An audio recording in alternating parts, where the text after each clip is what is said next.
મોતી ટોકીઝ પાસે ઉછીના આપેલા રૂપિયા પરત માંગતા નશાબાજે મિત્રનું ઢીમ ઢાળી દીધું.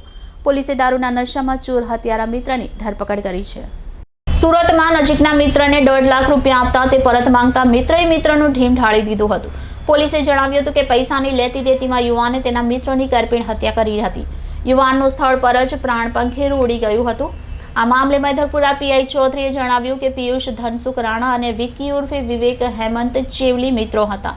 પિયુષે તેના મિત્ર વિવેકને 1.5 લાખ રૂપિયા ઉધાર આપ્યા હતા. વિવેકે પોલીસને જણાવ્યા અનુસાર તેણે પિયુષ પાસેથી 1.5 લાખ જેટલી રકમ વ્યાજ પર લીધી હતી.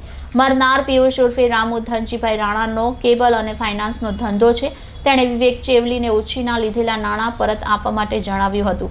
આ દરમિયાન બે વચ્ચે ઉગ્ર બોલાચાલી થતા રસ્તા પર જ મારામારી થઈ હતી. દરમિયાન વિવેક ઉર્ફે વિક્કીએ ચાકુ ગાળીને પિયુષની છાતીમાં ધરી દીધું હતું. રસ્તા પર જ પિયુષ રાણાનું કરુણ મોત નીપજ્યું હતું.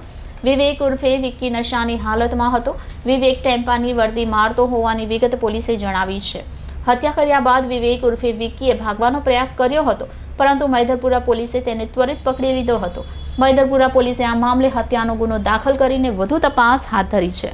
ફરિયાદી ભાવેશભાઈ ઉર્ફે શ્યામુ ધનસુખભાઈ રાણાએ રાત્રિના જે ફરિયાદ પોતાની ફરિયાદ હકીકત જાહેર કરેલ છે તે મુજબ તેઓ તથા તેમના મિત્ર મિતેશ અને તેમનો બીજો સંબંધી પિયુષ ત્રણેય જણાઓ દોરી રંગાવવા માટે જતા હતા. ત્યારે ગોપીપુરા ગયેલા ત્યારે તેનો ભાઈ જે આ ગામે મૃતક છે તે મૃતકે તેને ફોન કરેલો અને જણાવેલ કે વિક્કી ચેવલી પાસેથી જે પૈસા લેવાના છે તે પૈસા તમે લેતા આવજો. જેથી આ ત્રણેય જણાઓ વિક્કી ચેવલી પાણીની ટાંકી પાસે હાજર હોય અને ત્યાં આગળ પોતે ચિકન ખાતો હોય તે વખતે આણે ઉઘરાણી કરતાં તેની સાથે ગાળાગાળી કરી અને અસભ્ય વર્તન કરેલું હોય. જેથી ફરિયાદીએ તેના ભાઈને ફોન કરી અને જાણ કરતાં તેણે એવું જણાવેલું કે તમે ત્યાં થોભો, હું આવું છું. અને આ બંને જણ એ અને એનો મિત્ર યશ રાણા ત્યાં આવી જતા આ પાંચેય જણાઓ જ્યારે હાજર હતા એ વખતે તેમણે આ કામે વિક્કી ચેવલી પાસે પૈસાની ઉઘરાણી કરતા અને તેણે જણાવેલું કે મારા ભાઈ સાથે કેમ જીભાજોડી કરી અને ગાળાગાળી કરે છે.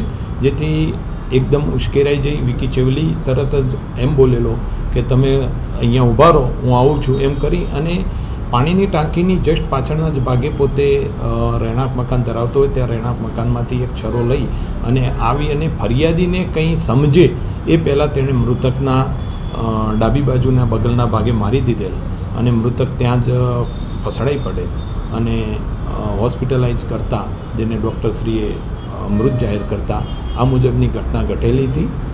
આરોપી ત્યારબાદ તાત્કાલિક પોતાનો ફોન સ્વિચ ઓફ કરી અને ભાગી ગયેલો હોય. જેથી સર્વેલન્સના કર્મચારીઓ, ચોકીના કર્મચારીઓ દ્વારા બસ સ્ટેશન, રેલવે સ્ટેશન, તેના રહેણાંક મકાન, ગોલવાડ એરિયામાં, રુસ્તમપુરા એરિયામાં અલગ અલગ જગ્યાએ ટીમો મોકલી અને તપાસ કરાવેલી અને હ્યુમન સોર્સિસ અને ટેકનિકલ સોર્સિસનો ઉપયોગ કરેલો.